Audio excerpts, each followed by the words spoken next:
Shalom, GMS Holland sit downs coming with the video through the spirit and power of Yahweh Ba'asham Yahushai. I want to give all praise and glory to Yahweh Ba'asham Yahushai, double honors to the elder apostles of GMS, peace and salutations to the elect that's spreading this word in sincerity and in truth all over the four corners of the earth. Khan, hey, I got a beautiful thing concerning the kingdom, concerning basically the payback for these heathens, man. It's not gonna be long. I just want to bring out a couple of points, maybe show a video. But before I begin, let me read this scripture first. Isaiah chapter 33. Hey, Slakia. Isaiah 33, beginning with verse 15. He that walketh righteously and speaketh uprightly, he that despiseth the gain of oppressions, that shaketh his hands from holding of bribes, that stoppeth his ears from hearing of blood, and shutteth his eyes from seeing evil, he shall dwell on high. So basically, the Akyam, the brothers, the man of Yahweh Ba'asham Yahushai, the man that live for this truth, the man that are able to die for this truth, the man that eschew evil, the man that despise evil, they shall dwell on high, man. Like it says in verse 16, he shall dwell on high.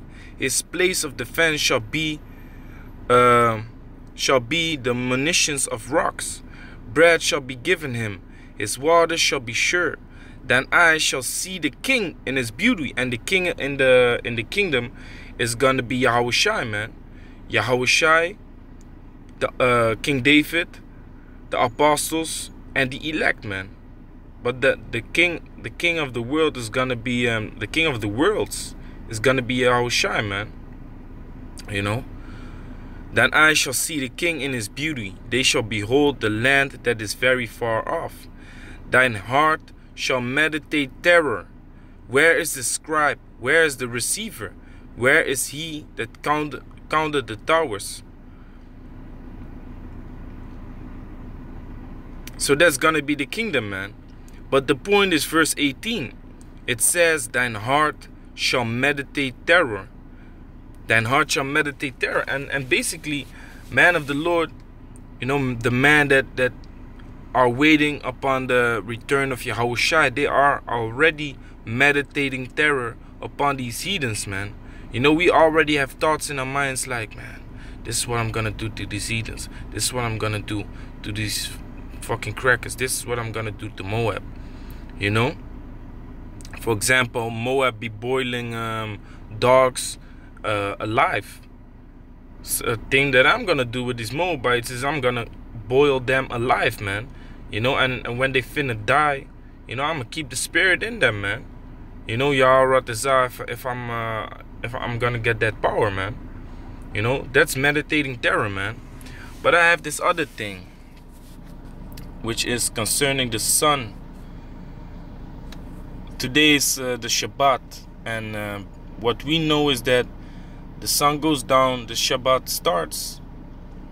Then you're gonna basically have the whole night of the Shabbat that you can rest. Actually you can rest for like approximately 24 hours, maybe less. It depends on summer times or winter times, but around that time. But then you have certain places in the world where the sun never sets or barely sets. So this meditation of terror that I have in my mind is, in the kingdom, these heathens are very much gonna enjoy the Shabbat, man, because on the Shabbat we gotta be calm. We gotta be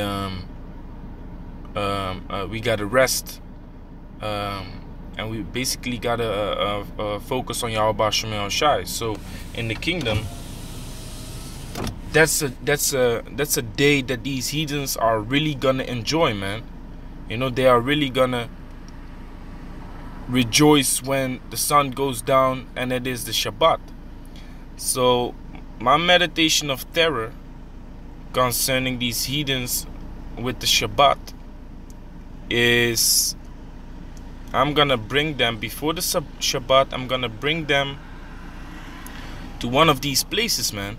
So there's this site. It says 5 places where the sun never sets or barely sets. You know, you got places where the sun goes down for a little second, and then it comes back up. You know, and then it goes back down for a second, and it comes back up. You got places in the world where the sun comes up and it goes down, man. You know, so that means that the time that the Shabbat is gonna take is gonna be shorter, man. You know, and this is what it says: a 24-hour to 20-hour daytime, which varies per the proximity of the pole, for an extended time period. That essentially means that for weeks and months altogether it is bright and sunny. These places obviously have a specific geographical location. You know, so there are certain places in the world where basically the sun comes up and goes down again, or the sun is up for months, man, and it doesn't go down. You know, and that also shows you that the earth is not flat, man. So one of those countries is Norway. The reason I know about this is because I lived in Norway for a while, man. And you have places in the northern part of Norway where the sun comes up. It's up for it's not even fully up, man. It's a little bit. The sun rises a little bit and it goes back down. You know, you got other instances that the sun is up the whole day. It's starting to go down, but then it doesn't fully go down and comes back up. So it says, due to Norway's high altitude, there are larger seasonal variations in daylight. During the summer months, or from late May to late July, the sun never completely descends beneath the horizon in areas of the North Arctic Circle. You know, so Norway is one of those countries, man. You know, then you got Norway, you got Iceland, you got Canada, Sweden, Finland. You know, so these are gonna be beautiful places where basically this is what I have in my mind, you know, for these elites, man. These elites that really need to get punished 24/7, man. You know, you're gonna rejoice when the Shabbat comes, but I'm gonna bring you to a place like this where the sun goes down for a brief moment, or the sun comes up for a brief moment and it comes back up, man, or it goes back down. So your Shabbat will be shortened, man. You know, especially for you, man. So let me show y'all this short clip, because I know this is true, man. People might not believe it. And this is also gonna show you that, because these flat earthers talk about, yeah, the sun is above the flat earth and goes in circles. But if that is the case, then this would be impossible, because if the sun reaches every place, then how can it come up and go down here? It's because the earth has a slight tilt, man. Let me show y'all this first, man. I believe I had it here.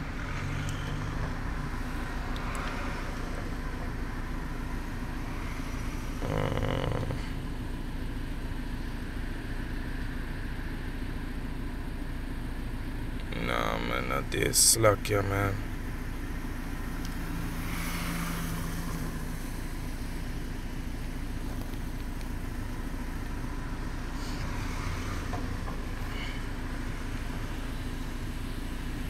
Not the sun. I mean the earth.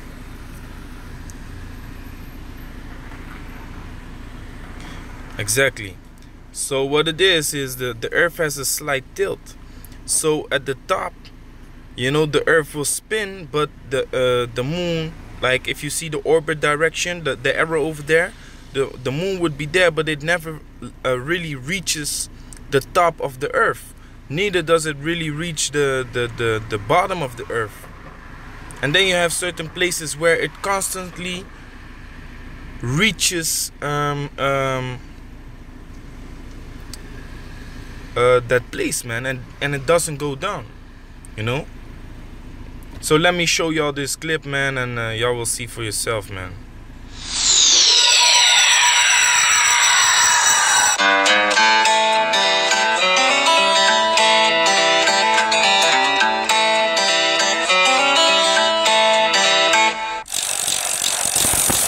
Come back.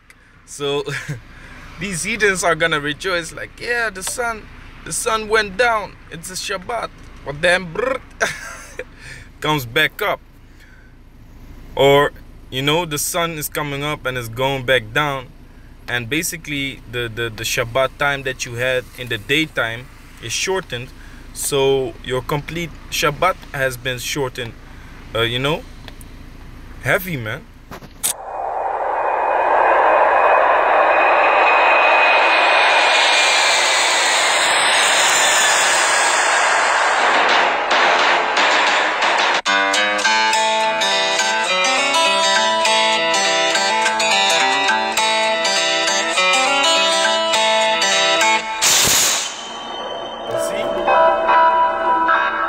So normally a day would take way longer,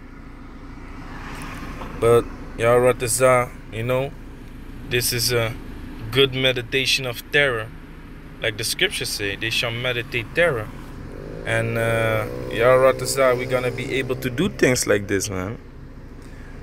So this Isaiah 51:22. Thus said Yahweh, thus said the Lord Yahweh, and thy power that pleaded the cause of his people.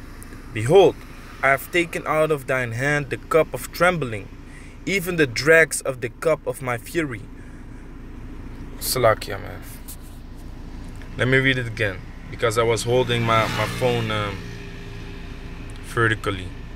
Isaiah chapter 51:22. Thus said Yahweh the Most High, and thy power that pleaded the cause of his people. Behold, I have taken out of thine hand the cup of trembling. The cup of trembling is this captivity, man.